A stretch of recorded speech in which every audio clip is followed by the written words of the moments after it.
Hello and welcome back to this channel, Equine Hair by Sabina. Today we're going to be going over forelock banding. So just like with the mane, you're probably going to stick to white bands unless either you're not super confident in them, then you're going to use the color of the horse's mane, in this case forelock. Or if you have a dark horse that doesn't have any white on it, a lot of people will opt to choose black bands just because it doesn't clash as much.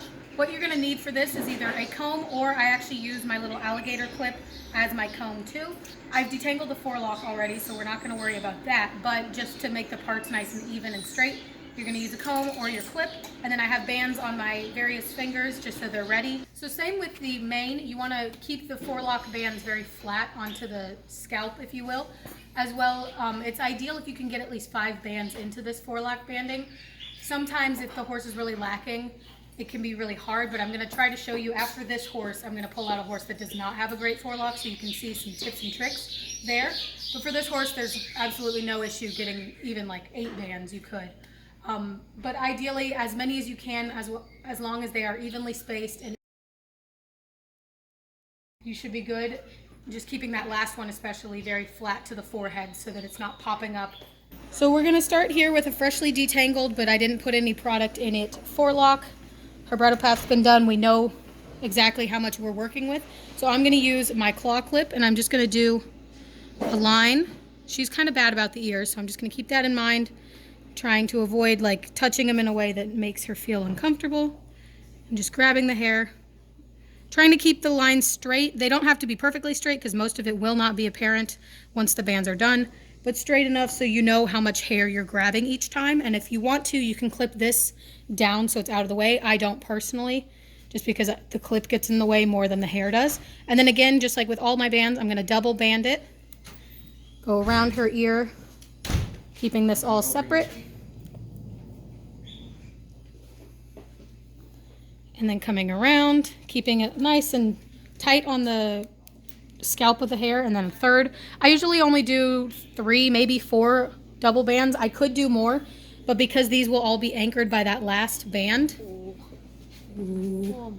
I'm not too worried about making sure that they're really tight, as long as they're laying flat.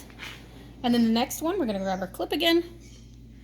Gonna just comb through, grab that line there, and then checking to make sure it's straight. Just getting it straight.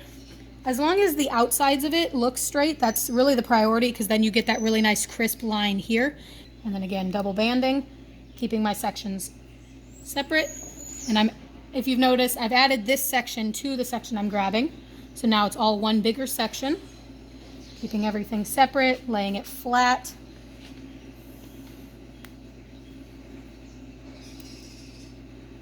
Keeping these from breaking, good like that.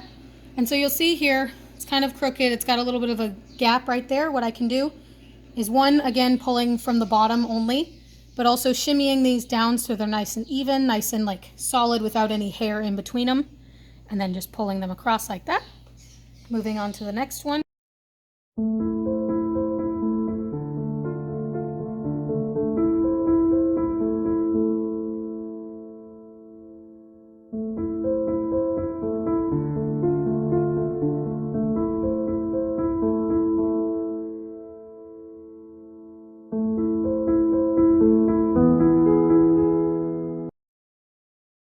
And you'll see this is what we're trying to avoid, is this kind of fountain where it's sticking up there.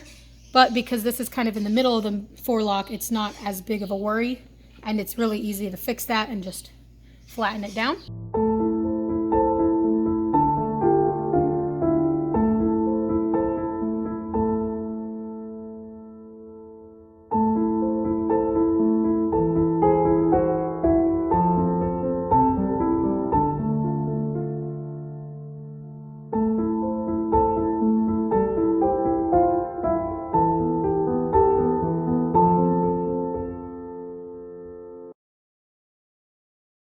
So you'll see here how crooked it looks because of the band is kind of set to the side.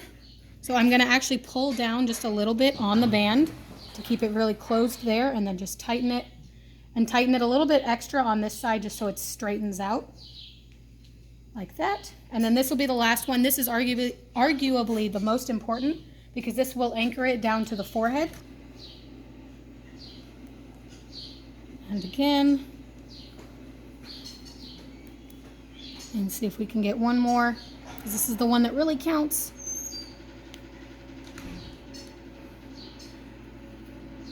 Like that. And again, you're seeing it's kind of crooked, kind of chaotic right now, but we're just going to pull it down ever so slightly. Ooh. And then pulling from the bottom only, we can kind of tighten it. You want to make sure that you're not tightening too much because you'll get some bubbling going on each of these sections, but just a little bit, enough to get it to lay flat. I could have gone a lot thinner, but just to show you and to save time, I did the perfect 5, which is ideal. If you can't get that many, I'll show you some tips and tricks to try to get that many. But this is your finished product.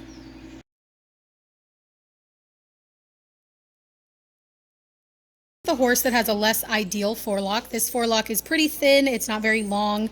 It is clipped well, that they kind of are helping this horse out by giving him a little bit of this top portion, but I'm gonna show you how you can definitely make at least 5 bands even with a forelock this piddly. So we're gonna start with, the best technique I found is if you can get a 3-claw clip like this, or try to go for like a 1.5 finger width, and you're just gonna use it as a comb and get that much to start out with. Ooh, Shelby, do your job. Thank you. Okay, so I'm gonna keep this section separate. I'm gonna grab a band. Whoa, please don't leave.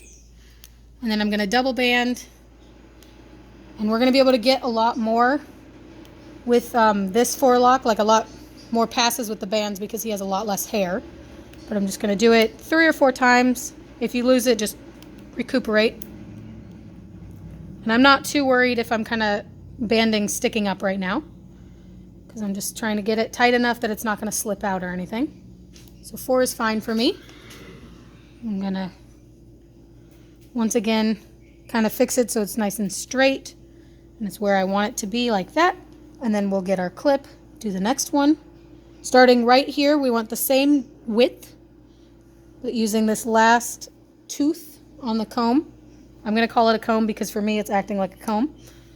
And then making sure it's even, so you'll see that's kind of diagonal right now. I'm just going to grab a few hairs to make it straighter. All the way on the ground. Good boy. Good boy. So now again, double banding. Like that. Keeping the sections separate. Smoothing down the hairs before you take them into that tiny little ponytail. Keeping them separate, passing once, twice, and 3 times, keeping things separate, just like that.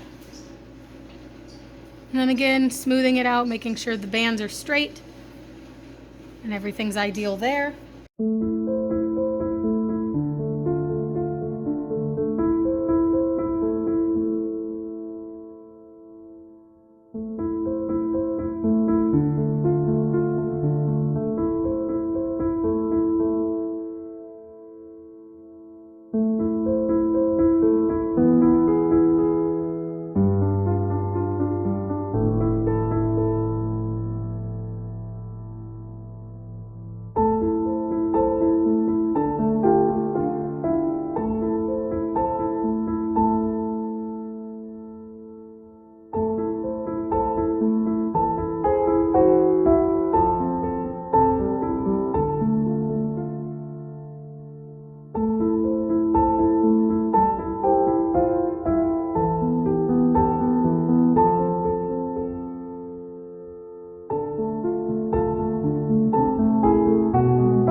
So we've gotten to this last one. We've gotten this anchor down. So he's nice and flat. Obviously, we've got the flyaways because this is not his show season, so we're not going to worry about those. But if he was generally just like body clipped or just had his short summer coat, this wouldn't be an issue. But you'll see we tried to keep the spacing even. We can kind of adjust them a little bit if we need to. And this one's a little bit shorter here and here, just because if we hadn't done that, it would be really long.